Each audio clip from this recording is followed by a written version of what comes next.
Nema gitare tapinda, nema gitare tapinda, tapinda, GTB Beats.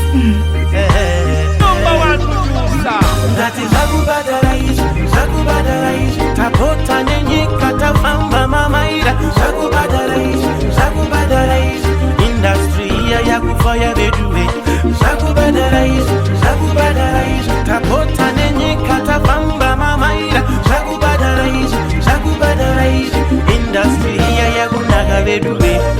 Patakatanga maitiseka, taitoshaya mari kutenga zvekupfeka. Isiri industry zveshuwa tainyepa, asi nhasi ndisu tatengesa mapepa. Kwese kunana ingira nditakasvika, musweli yendikana tatatoma residence. Tichifadza ruzhinji rweZimbabwe, chasara kufadza pasi rese. Ngati zakubadalaishi, tapota nenyika tafamba mamaira.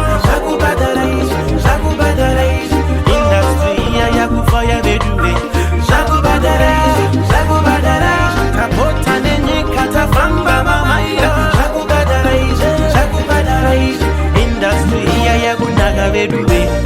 Atizanetseke nefashani, tisu takuseta style and pattern. Vanotitevera ndati vangani, pa Facebook, pa Twitter, pa Instagram. Pese pandoposa fofoto rinoenda viral, nokusiyi moto voti ndavhaira. Ndahita, my hits after hits, motozvitsvaira. Ati zakubadalaishi,